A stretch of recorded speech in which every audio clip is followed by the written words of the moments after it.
I thought I had the perfect life, a thriving security business, a beautiful fiancé, and a son I'd die for.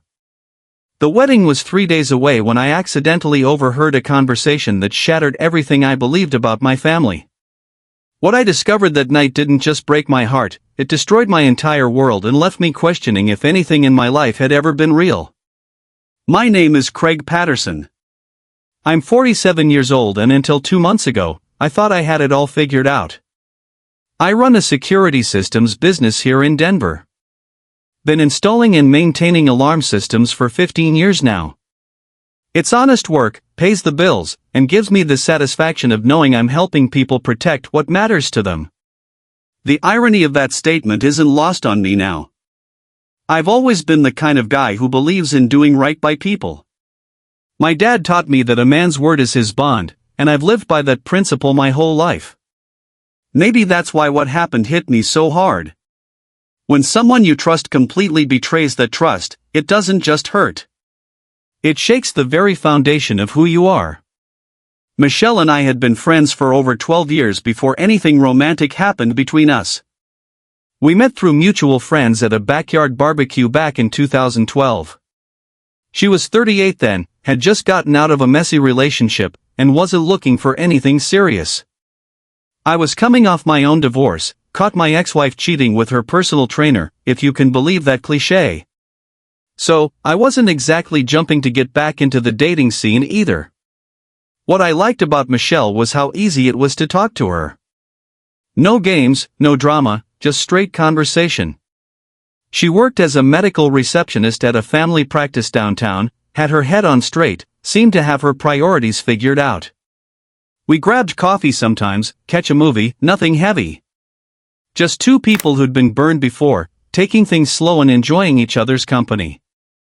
For years, that's all it was, friendship, pure and simple. I'd help her move apartments. She'd come to my company's holiday parties as my plus one. When I needed someone to talk to who wasn't trying to sell me something. We had boundaries and we respected them. Neither of us wanted to mess up a good thing by complicating it with romance. But life has a way of throwing curveballs when you least expect them. It was a Tuesday evening in March 2022 when everything shifted. I remember because I just finished installing a new alarm system at a mansion up in Cherry Hills Village. One of those jobs that pays well, but takes forever because the homeowner keeps changing their mind about sensor placement. I was beat, looking forward to a beer and some mindless television. My phone rang just as I was pulling into my driveway. Michelle's name popped up on the screen and something in my gut told me this wasn't going to be a casual call. Her voice sounded different when I answered, strained, like she'd been crying. "Craig, are you home?" Michelle asked, her words coming out rushed and shaky. "Just pulled in." "What's wrong?" I said, already heading toward my front door. I need someone to talk to. Can I come over?" "I know it's late, but I don't have anywhere else to go." Now, in all the years I'd known Michelle, she'd never sounded this desperate. Sure, we both had our share of rough days, but she was usually the type to handle her problems on her own. Something serious was going down. "Of course, come on over," I told her. She showed up about 20 minutes later, and the moment I saw her face, I knew this was bad. Her eyes were red and puffy, mascara smudged, and she looked like she hadn't slept in days. I'd seen her upset before, but never like this. I didn't push for details right away. Sometimes people need to find their own way to the words. I made us some coffee and we sat in my living room while she gathered herself. When she finally started talking, it all came pouring out. Her boss at the medical practice had been making her life hell for months. Sexual harassment disguised as mentoring, threats about her job security if she didn't play along, the whole disgusting playbook that predators use. She'd been trying to handle it professionally, document everything, but that day he'd cornered her in the supply room and made it clear that her silence wasn't optional anymore. "I don't know what to do, Craig," Michelle said, her voice breaking. "I need this job. I can't afford to just quit, but I can't keep dealing with this, either." Listening to her describe what she'd been going through made my blood boil. This woman I cared about had been suffering in silence, trying to protect herself while some piece of garbage with a medical degree thought he could abuse his power. I wanted to drive over to that clinic and have a very direct conversation with her boss, but I knew that wouldn't help Michelle's situation. We talked for hours. I listened while she cried, helped her think through her options, reminded her that none of this was her fault. By the time we looked at the clock, it was past midnight. I should call an Uber, Michelle said, but she didn't make any move toward her phone. Don't be ridiculous. It's late, you're exhausted, and frankly, you shouldn't be alone tonight. Take my bed, I'll crash on the couch. That's when she looked at me with those tear-stained eyes and said something that changed everything between us. Craig, would you just hold me tonight? I don't want to be alone, but I also don't want to be by myself, if that makes sense. What happened that night between Michelle and me wasn't something either of us planned. We held each other, talked until dawn, and somewhere in those quiet hours, the friendship we'd carefully maintained for 12 years shifted into something deeper. It felt natural, like we'd been heading toward this moment all along without realizing it. But life has a way of throwing you curveballs just when you think you've got things figured out. 2 months later, I was finishing up a security installation at a corporate office downtown when my phone rang. Michelle's name on screen made me smile. We've been spending more time together since that night, taking things slow but steady. Hey beautiful, how's your day going? I answered, stepping away from the control panel I was programming. There was a long pause before she spoke, and when she did, her voice sounded different, strained. Craig, I need to tell you something.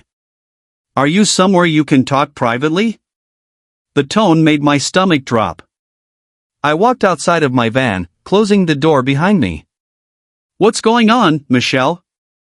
You're scaring me. I'm pregnant. Those 2 words hit me like a physical blow. I sat there in my van, phone pressed to my ear, trying to process what she just said. Pregnant? At 47, I'd pretty much given up on the idea of having kids. My ex-wife and I had tried for years before things fell apart, and I'd convinced myself that ship had sailed. Craig, are you there? Michelle's voice brought me back to the moment. Yeah, I'm here. I'm just processing. Are you sure? I took 3 tests, all positive. I went to the doctor this morning to confirm. My mind was racing through a dozen different emotions at once. Shock, fear, excitement, responsibility. They all hit me simultaneously, but one feeling rose above the others: determination. Okay, I said, surprised by how steady my voice sounded. Okay, what do you want to do? I'm keeping it, Craig. I know we haven't talked about this possibility, and I know it's not what either of us planned, but I'm 38 years old. This might be my only chance to be a mother.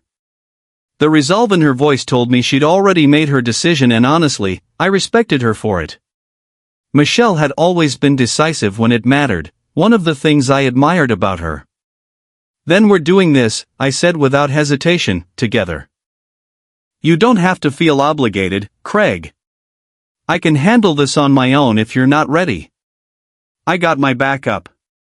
Michelle might have been independent, but I wasn't the kind of man who walked away from his responsibilities. My father had raised me better than that. Michelle, listen to me carefully. I'm not going anywhere. If you're having my child, then we're a team, period, end of discussion. I could hear her crying softly on the other end of the line. I was so scared to tell you, she admitted. You never have to be scared to tell me anything. We're in this together now, all the way. The next few months flew by in a blur of doctor's appointments, baby books, and late-night conversations about everything from nursery colors to college funds. Michelle moved in with me during her second trimester. It just made sense from both a practical and emotional standpoint. Watching her body change, seeing the ultrasound images of our son growing inside her, changed something fundamental in me. I thought I understood responsibility before, but this was different. This was about building something that would last long after I was gone.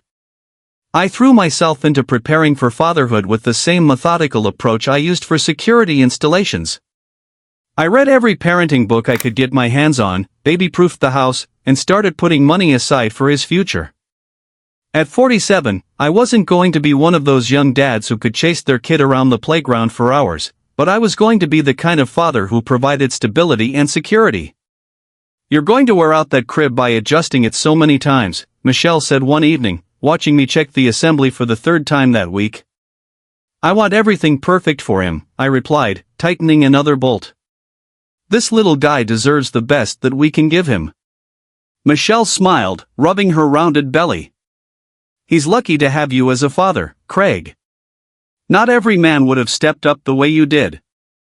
When Jake was born on a snowy December morning, I understood what people meant when they talked about love at first sight. The moment the doctor placed that tiny, red-faced baby in my arms, something clicked into place inside me. This was my son, my responsibility, my legacy. "Hello there, little man," I whispered to him as he gripped my finger with his impossibly small hand. "I'm your dad and I'm going to take care of you no matter what." Michelle was exhausted, but glowing as she watched us together. "He looks like you," she said softly. I couldn't see much resemblance in that wrinkled little face, but I didn't care. He was ours, and that was all that mattered. The first year of Jake's life was the hardest and most rewarding time I'd ever experienced. Sleepless nights, diaper changes, teething, first steps, all of it was new territory for me. But I loved every minute of it, even when I was running on 3 hours of sleep and my 4th cup of coffee. Coming home to see Jake's face light up when I walked through the door made every challenge worth it. I expanded my business, taking on bigger contracts to ensure we had financial security. Michelle stayed home with Jake, and watching her bloom as a mother was almost as amazing as watching him grow and develop his own little personality. By Jake's first birthday, I knew exactly what I wanted to do next. Jake's first birthday party was a small affair, just Michelle, her sister Karen, and a few close friends at her house. Watching my son smash cake in his face while everyone laughed and took pictures, I felt this overwhelming sense of completeness. This was my family, and I wanted to make it official. I'd been thinking about proposing for months, but I wanted to do it right. At 47, I wasn't about to get down on one knee in some restaurant or make a big public spectacle. This was about Michelle and me, about the life we'd built together, about the future we were planning for Jake. The ring had been sitting in my sock drawer for 3 weeks. I'd spent more money on it than I'd ever spent on anything except my house and my truck, but Michelle deserved something special. She'd given me the greatest gift of my life, my son, and I wanted her to know how much that meant to me. 2 weeks after Jake's birthday, I found my moment. It was a quiet Sunday evening. Jake was down for the night, and Michelle was curled up on the couch reading one of her medical journals. She looked beautiful in the soft lamplight, completely relaxed and content. "Michelle," I said, sitting down beside her. "I need to ask you something." She looked up from her journal, smiling. "What's on your mind?" I reached into my pocket and pulled out the ring box, watching her expression change from curiosity to surprise to something that looked like joy. "I know we didn't plan any of this," I said, opening the box to reveal the diamond ring inside. "But somewhere along the way, you and Jake became everything I never knew I needed. I want to spend the rest of my life with you. I want to be Jake's father, not just because of biology, but because we choose to be a family. Will you marry me, Michelle?" She stared at the ring for a long moment, tears welling up in her eyes. Then she looked at me with that smile that at first made me fall for her. "Yes," she said simply. "Yes, Craig. I want to marry you." I slipped the ring on her finger, and she threw her arms around me, laughing and crying at the same time. It felt like the final piece of a puzzle falling into place. "I love you," she whispered against my ear. "I love you, too," I replied, meaning it more than I'd ever meant anything in my life. We started planning the wedding immediately. Nothing too elaborate. We were both too old for fairy tale nonsense, but something meaningful. We set the date for late spring, giving us time to plan properly and for Jake to be old enough to toddle around at the reception. Michelle's sister Karen was thrilled to help with the planning, and honestly, having her around made the whole process easier. She had strong opinions about flowers and venues and catering, which took the pressure off me and Michelle to make decisions about things we didn't particularly care about. The months leading up to the wedding were some of the happiest of my life. Business was good. Jake was growing and developing his personality, and Michelle and I were building something solid together. I felt like I'd finally figured out what I was supposed to be doing with my life. Karen had been staying with us for 2 weeks to help with the final wedding preparations. She was a good house guest, helpful with Jake, pitched in with cooking and cleaning, and generally made herself useful without getting in the way. Having her around actually made everything easier. The wedding was just 3 days away, and I was feeling more confident than ever about the decision Michelle and I had made. We'd found our rhythm as a family, and making it official felt like the natural next step. That evening, I'd gone for my usual walk around the neighborhood. It was something I'd started doing after Jake was born, a way to clear my head and get some exercise after spending most of my day hunched over security panels and wiring. The fresh air and quiet time helped me think through problems and plan for the next day. When I got back to the house, I decided to use the back door instead of the front. No particular reason. Maybe I wanted to check on the garden Michelle had been working on, or maybe I just felt like changing my routine. Sometimes the smallest decisions end up changing everything. I was about to open the door when I heard voices from the kitchen. Michelle and Karen were talking, and something in their tone made me pause. They sounded serious, intense in a way that made me instinctively listen closer. "He's been incredible through all of this," Michelle was saying, "but I can't shake the feeling that I'm living a lie." "Karen, you chose this life thinking Jake was his son. He deserves to know the truth." My blood turned to ice. I stood frozen on my own back porch, my hand halfway to the door handle, trying to process what I just heard. "Michelle, you can't tell him now," Karen replied, her voice urgent. "You're getting married in 3 days. Jake thinks of him as his father. Craig loves that boy like he's his own blood. What good would it do to destroy all of that? But what if he finds out some other way?" Michelle's voice was getting higher, more strained. "What if Jake gets sick and needs medical tests? What if someone from back then sees us together and says something? I accidentally heard what I never wanted him to know, and now I'm terrified he'll accidentally hear what I never meant for him to know." The words hit me like a physical blow. Jake wasn't my son. The child I'd been raising for almost 2 years, the boy I'd fallen in love with from the moment he was born, wasn't biologically mine. Michelle had let me believe I was his father for nearly 2 years, and she'd been planning to take that secret to her grave. I stood there in the darkness, my entire world shifting beneath my feet. Everything I thought I knew about my life, about my family, about the woman I was supposed to marry in 3 days, all of it was built on a lie. "He'll never find out," Michelle said finally. "And even if he did, it wouldn't change how much he loves Jake. Craig isn't the type of man who would abandon a child he's raised just because of genetics." "But shouldn't that be his choice to make?" Karen asked quietly. "It's too late for choices," Michelle replied. "We're family now. Some truths are better left buried." I turned away from the door and walked back into the darkness, my mind reeling with the implications of what I'd just heard. I didn't sleep that night.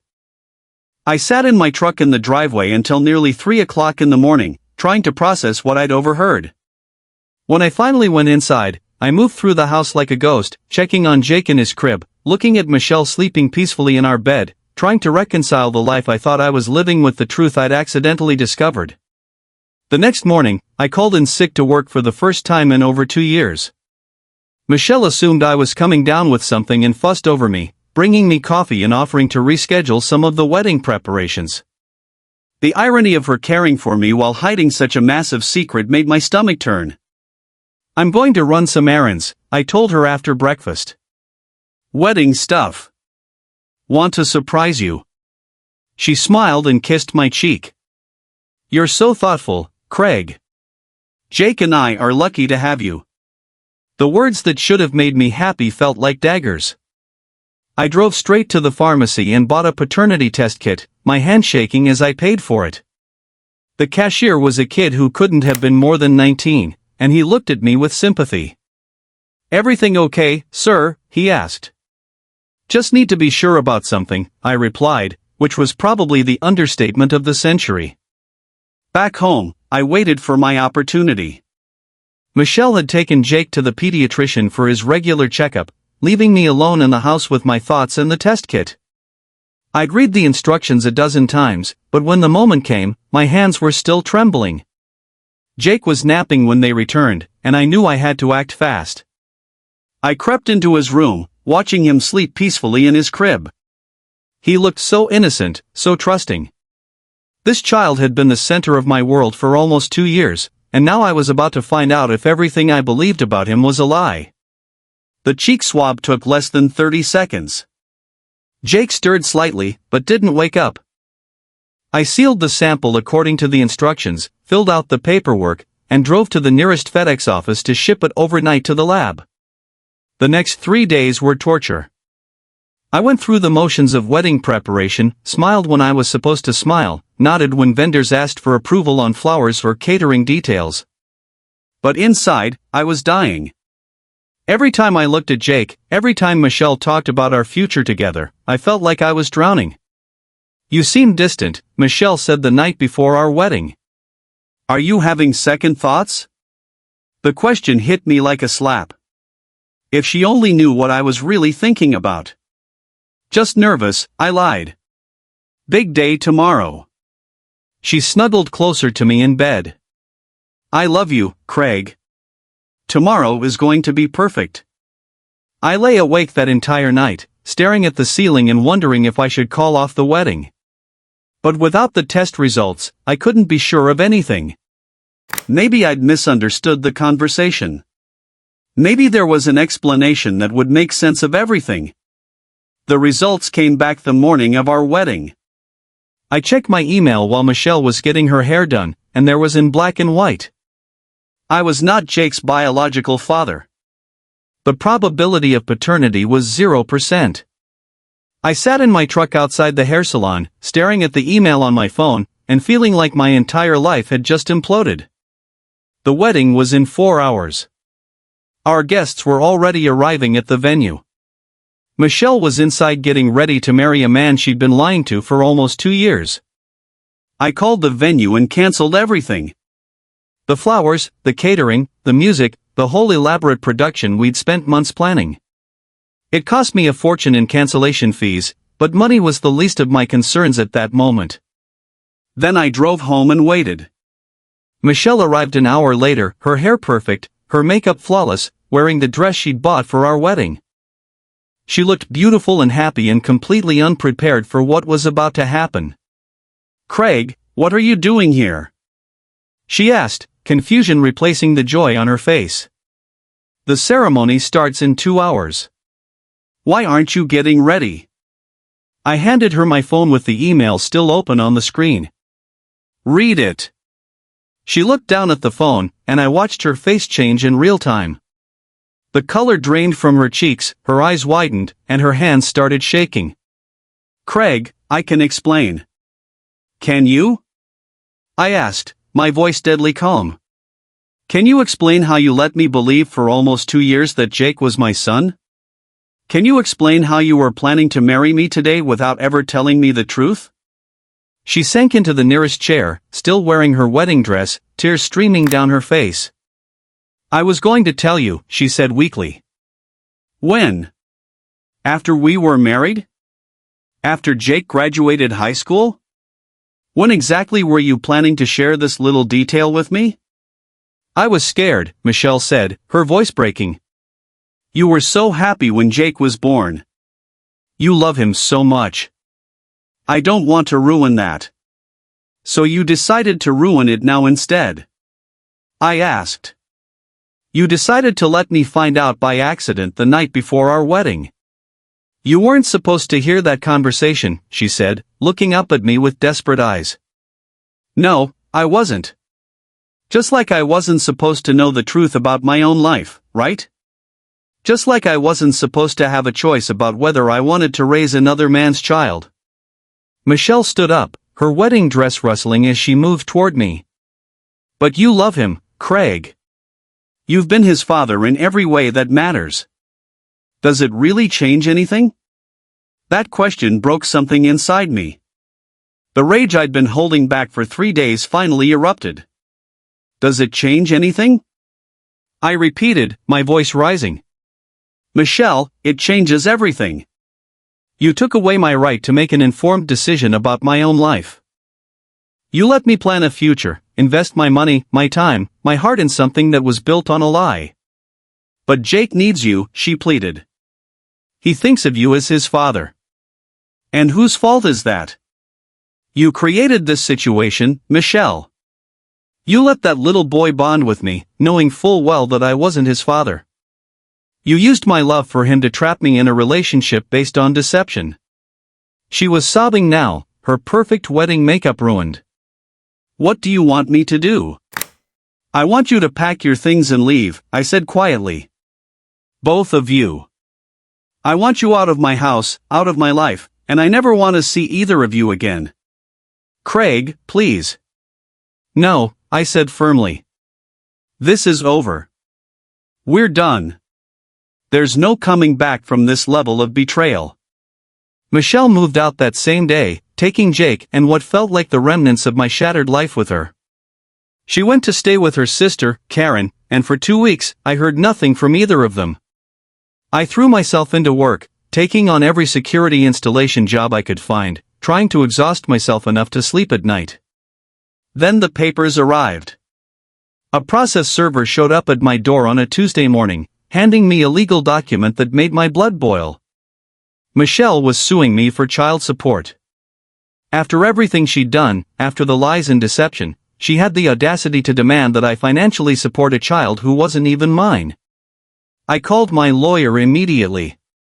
Tom Brennan had handled my divorce years ago, and he was the kind of straight-talking attorney who didn't sugarcoat bad news. Craig, I'm going to be honest with you, Tom said after reviewing the papers. This isn't going to be easy. You signed the birth certificate, which legally establishes paternity in Colorado. The court's primary concern is going to be the child's welfare, not the circumstances of how you ended up in this situation. But I have DNA evidence, I argued. Jake isn't my biological son. How can they force me to pay child support for a child that isn't mine? Because you've been acting as his father for almost 2 years. The court sees a stable relationship that's been disrupted, and their job is to protect the child's interests, not necessarily yours. The first hearing was a nightmare. Michelle's lawyer painted me as a deadbeat father abandoning his responsibilities. They argued that Jake knew me as his father, that I'd willingly taken on the role, and that my reasons for leaving were irrelevant to the child's needs. I sat there listening to them twist the truth, making me sound like the villain in a story where I was clearly the victim. When my turn came to present evidence, I had Tom lay out everything. The DNA test results, the conversation I'd overheard, the timeline of Michelle's deception. Your Honor, Tom argued, my client was fraudulently induced into believing he was this child's father. He made life decisions, financial commitments, and emotional investments based on false information. To hold him legally responsible for child support under these circumstances would be a grave injustice. But the judge wasn't swayed.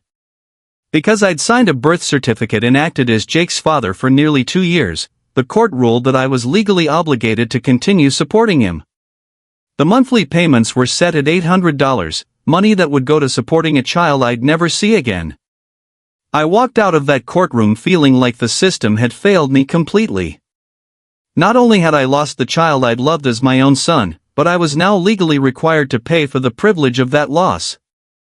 Tom wasn't finished fighting, though. We're filing an appeal, he told me outside the courthouse.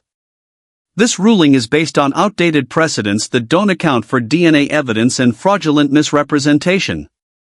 We're going to take this to a higher court. The appeal process took another 6 months. But this time we had a judge who understood the complexity of the situation. We presented evidence of Michelle's deliberate deception, the DNA results, and the financial impact her lies had on my life. This time, justice prevailed. The appeals court overturned the original ruling, officially removing me from Jake's birth certificate and eliminating my child support obligations. I was finally free from the legal chains of Michelle's deception. The legal victory felt hollow.